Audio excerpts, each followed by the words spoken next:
भाग 9 सपनों की जमीन। एक नई शुरुआत। जयपुर से लौटने के कुछ दिन बाद राधा और शांता देवी ने स्टूडियो की छत पर बैठकर चाय पीते हुए भविष्य की चर्चा की। राधा बोली, मांझी, सोच रही हूँ, अब सिर्फ डिजाइन सिखाने से आगे बढ़ते हैं।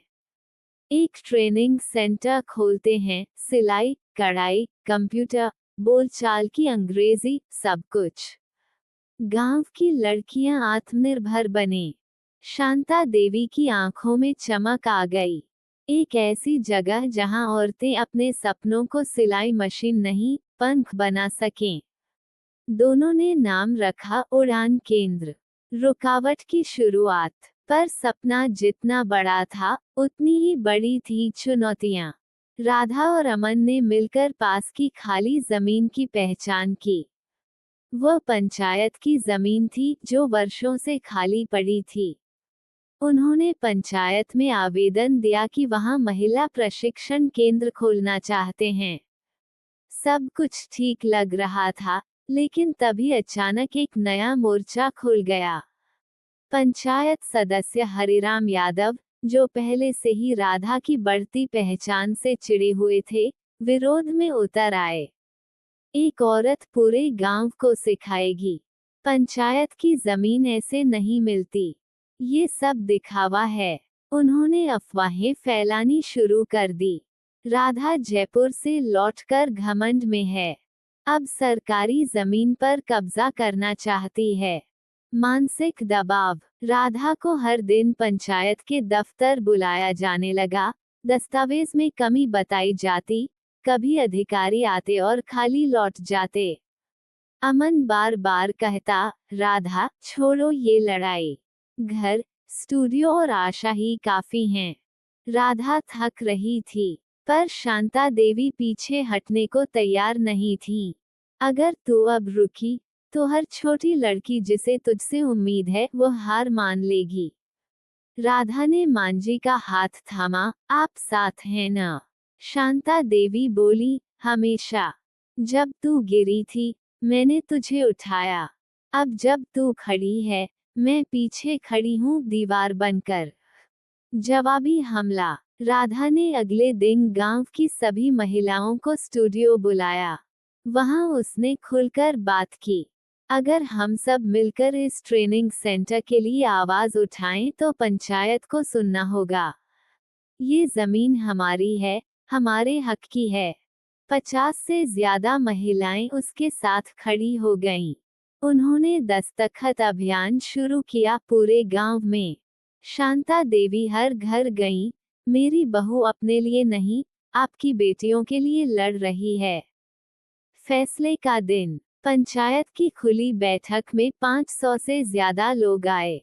हरिराम यादव ने फिर विरोध किया। गांव की इज्जत खतरे में है।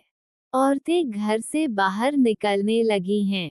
शांता देवी मंच पर आई। अगर औरतें बाहर निकले तो इज्जत घटती नहीं, गांव की पहचान बढ़ती है। आप कहते हैं ये जमीन हमारी नहीं, तो फिर ये पंचायत किसकी है? जनता की या आपकी? महिलाओं ने ताली बजाई। राधा ने दस्तखतों की फाइल सौंपी। गांव की 400 महिलाओं ने इस परियोजना के पक्ष में दस्तखत किए हैं। क्या आप सबकी आवाज को नकारेंगे? मुखिया ने अंततः फैसला सुनाया। पंचायत सर्वसम्मति से उड़ान केंद्र के लिए जमीन देती है। ईंट की शुरुआत, उम्मीद की दीवार। जब पहली ईंट रखी गई, राधा ने शांता देवी को बुलाया। मांझी, पहली ईंट आप रखेंगी। शांता देवी ने मुस्कराकर कहा, आज मैंने बहू नहीं, अपनी बेटी का सपना बनते देखा है। भाग 10 परछाइयां और पहचान। उड़ान की ऊंचाई। उड़ान केंद्र की शुरुआत पूरे गांव के लिए गर्व का क्षण बन गई थी। अब सैकड़ों महिलाएं यहां आकर कंप्यूटर, कढ़ाई, सिलाई, ब्यूटी पार्लर और भाषाई प्रशिक्षण ले रही थीं। कई लड़कियां पहली बार घर से बाहर निकली थीं और एक नई दुनिया में दाखिल हो रही थीं। राधा का नाम अब राज्य के समाचार चैनलों में आने लगा। एनजीओ, सीएसआर कंपनियां, सरकारी महिला कल्याण विभाग सब उड़ान के साथ काम करना चाहते थे। लेकिन जैसे जैसे राधा आगे बढ़ी, एक अजीब सी दूरी अमन के चेहरे पर दिखाई देने लगी। अमन की बेचैनी। रात को खाना खाते समय अमन अक्सर चुप रहता। राधा कुछ कहती तो बस में जवाब मिलता। एक रात राधा ने पूछा, क्या बात है, तुम पहले जैसे नहीं रहे। अमन ने धीरे से कहा, कभी सोचा है तुम्हारे इंटरव्यूज में तुम मुझे भूल जाती हो। राधा चौंकी, तुम्हारे बिना तो मैं कुछ नहीं कर पाती। पर सबको यही लगता है कि राधा ने सब खुद किया। अमन बस खड़ा देखता रहा। अहम और आत्म संवेदना। शांता देवी ने ये बदलाव नोटिस किया। उन्होंने अमन को अपने पास बुलाया और पूछा, क्या तू इस बात से दुखी है कि तेरी बीवी आगे बढ़ रही है? अमन झेप गया, नहीं माँ, पर कभी कभी लगता है मैं बस पृष्ठभूमि में रह गया हूँ। शांता देवी ने गहरी सांस ली। बेटा, जब घर का दीपक रोशनी देता है, कोई नहीं पूछता कि बाती किसने बदली, तेल किसने डाला। पर वो जानता है, बिना उसके ये उजाला नहीं होता। तू वही है। राधा का जवाब। रात को राधा ने अमन के लिए एक सरप्राइज रखा। दीवार पर एक पोस्टर, ग्रेटर देन राधा अकेली नहीं उड़ान भरती उसका पंख अमन है। फिर उसने कहा, अमन, हर मंच पर बोल सकती हूँ, पर हर बार मैं तुम्हारे बिना अधूरी हूँ। परछाई से डर नहीं लगता अगर सूरज साथ हो और तुम मेरे सूरज हो। अमन की आंखें नम हो गईं। वह मुस्कुराया, चलो, अब मुझे भी कंप्यूटर क्लास में एडमिशन लेना पड़ेगा, ताकि मैं पीछे न छूट जाऊं। परिवार का मेल। आशा अब स्कूल जाने लगी थी। उड़ान केंद्र में ही प्री स्कूल शुरू हुआ था। एक दिन वो घर आई और बोली, मुझे प्रोजेक्ट मिला है, मेरी सबसे बड़ी प्रेरणा पर निबंध लिखो। अगली सुबह आशा ने शांता देवी और राधा की तस्वीर बनाई। ये मेरी दादी और मेरी माँ हैं, मेरी सुपर हीरोज। शांता देवी ने कहा, हमारी अगली पीढ़ी हमसे ज्यादा मजबूत होगी और यही असली उड़ान है। भाग 11, रास्तों की दोहराहट। सरकारी प्रस्ताव, निजी उलझन। एक सुबह राधा के पास एक बड़ा लिफाफा आया। खोलते ही उसकी आंखें चौड़ी हो गईं। क्या? उसके हाथ कांप गए। शांता देवी पास बैठी थी। क्या हुआ, राधा? मान जी, राज्य सरकार चाहती है कि मैं पूरे जिले में महिला विकास प्रोजेक्ट की अध्यक्ष बनूं। मतलब, मुझे जिला अधिकारी का दर्जा मिलेगा। Government post. अरे वाह बेटा, शांता देवी खुशी से झूम उठी। तेरे नाम से अब गांव नहीं, जिला चमकेगा। लेकिन राधा की मुस्कान अधूरी थी। पर मान जी, इसके लिए मुझे सरसपुर छोड़कर अजमेर शिफ्ट होना होगा, कम से कम 2 साल के लिए। सन्नाटा। घर की चुप दीवारें। अमन को जब पता चला, वह चुपचाप बालकनी में जाकर खड़ा हो गया। राधा ने पास जाकर पूछा, कुछ तो कहो, खुश नहीं हो? खुश हूँ, अमन ने हंसने की कोशिश की, पर वो हंसी दर्द से लिपटी थी। बस सोच रहा हूँ, जब तू उड़ती है, मैं कितना पीछे छूट जाता हूँ। तुम पीछे नहीं हो अमन, राधा की आवाज कांप गई। तुम तो मेरी जमीन हो, और मैं आसमान छूने के बाद भी तुम्हारे बिना खाली हूँ। लेकिन क्या तू यहाँ की जिम्मेदारियां छोड़ पाएगी? मान जी, आशा, उड़ान इतना आसान नहीं है, राधा। राधा चुप रह गई। क्या वाकई इतना आसान था? शांता देवी का फैसला। रात को सबके खाने के बाद शांता देवी ने खुद ही बात छेड़ी। राधा, तू अजमेर जा। तेरे पंख फैलने से घर का आंगन छोटा नहीं होता, बड़ा लगता है। पर मान जी, मैं आपको, आशा को, अकेले कैसे छोड़ सकती हूँ? शांता देवी मुस्कुराई। मैं अकेली नहीं हूँ, मैं तेरी यादों के साथ रहूंगी। और तेरा स्टूडियो, तेरी उड़ान, सब अब गांव की औरतें संभालेंगी। और आशा, राधा की आंखें भर आई। मैं हूं ना, स्कूल से लाऊंगी, लोरी भी सुनाऊंगी, होमवर्क भी कराऊंगी। और तू बस चमकती रह। विदाई के पहले की रात। अमन और राधा छत पर लेटे हुए तारों को देख रहे थे। अमन ने धीरे से कहा, कभी लगता है तू सितारा बन गई है और मैं बस एक चुप सा अंधेरा।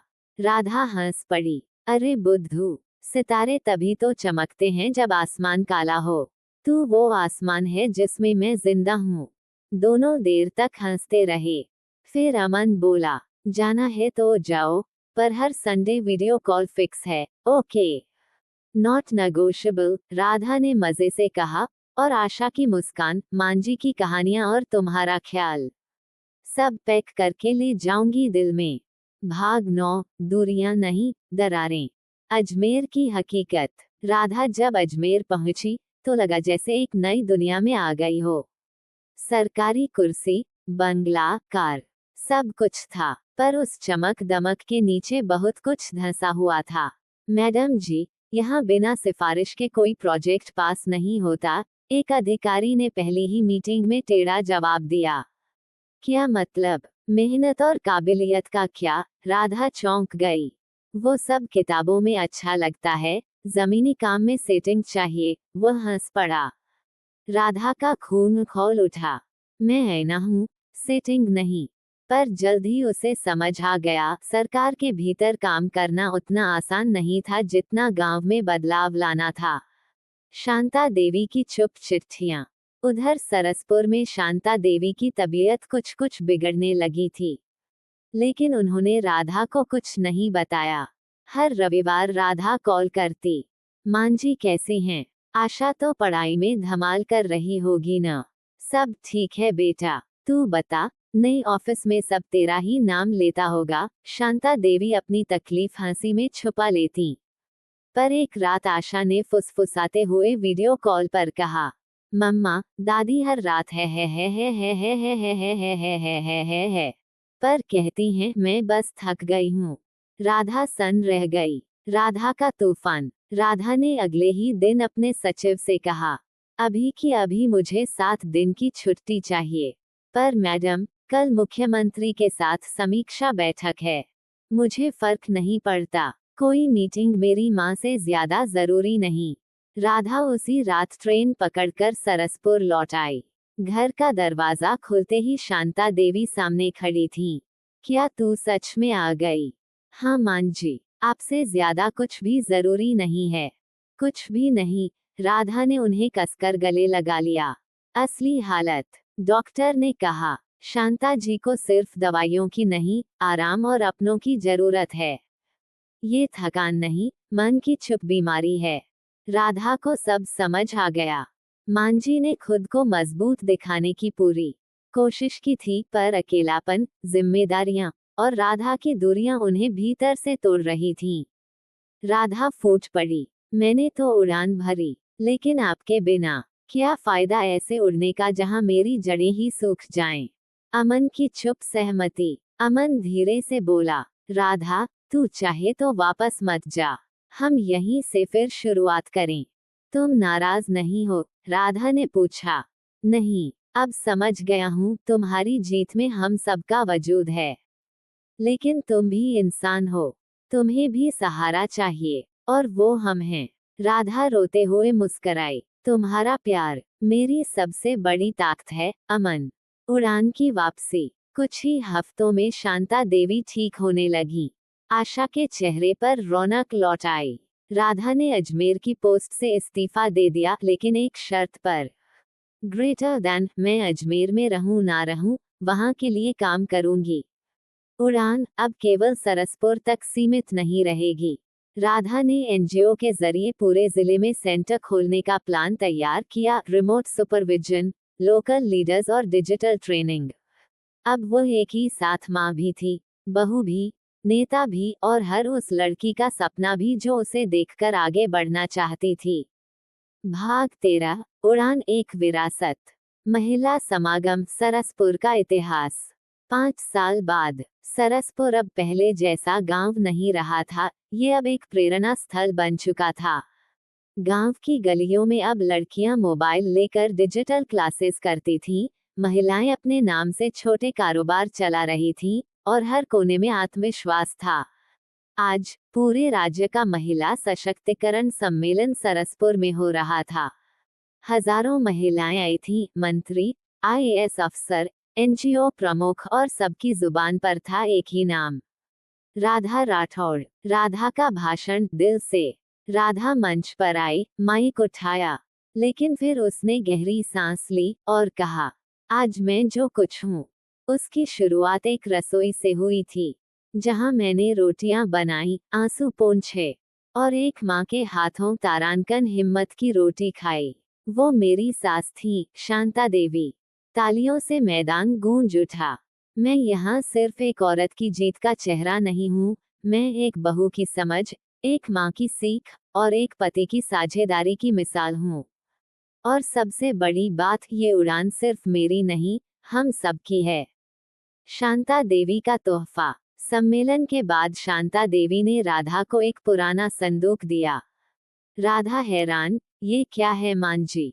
शांता देवी मुस्कुराई, इसमें वो सब कुछ है जो तू छोड़ती गई। तेरे बचपन के खत, तेरे एनजीओ के पहले कागज, तेरी पहली उड़ान की फोटो, और एक चिट्ठी जो मैं हर रात तेरे लिए लिखती थी। राधा की आंखें भर आईं। मान जी, आपने तो मुझे राधा से, राष्ट्र की राधा, बना दिया। शांता देवी ने कहा, और तूने मुझे सास से, माँ, बना दिया। अमन और आशा, नई राहें। अमन अब सरसपुर में ही एक डिजिटल ट्रेनिंग सेंटर चला रहा था, जिसका नाम था राधा पाठशाला। दिल और आशा, अब वो खुद स्टेज पर खड़ी थी, 16 साल की तेज तर्रार लड़की, जिसने कहा, मेरी माँ सिर्फ मेरी नहीं, पूरी पीढ़ी की माँ है। और मेरी दादी, वो हमारी जड़ों की रानी हैं। अंतिम दृश्य, उड़ान की सबसे ऊंचाई। राधा अब मंच से नहीं, मन से बोलती है। वो अब सिर्फ भाषण नहीं देती, वो कहानियां बनाती है, जो हर घर में दोहराई जाती हैं। शांता देवी की आंखों में चमक है, अमन के हाथों में विश्वास, आशा के सपनों में नई क्रांति, और राधा के चेहरे पर संतोष। कहानी खत्म नहीं हुई, क्योंकि हर उड़ान के बाद एक नई उड़ान शुरू होती है। चेरी ब्लॉसम समापन संदेश। बदलते रिश्ते केवल एक सास बहू की कहानी नहीं थी, ये उस सफर की कहानी थी जहां परंपरा और प्रगति ने हाथ मिलाया, और घर की दीवारों से निकलकर पूरे समाज में बदलाव की हवा चली। अगर ये कहानी आपके दिल को छू गई हो, तो बस एक बात याद रखिए, रिश्ते तब खूबसूरत बनते हैं जब उनमें सुनना, समझना, और साथ चलना हो। दिल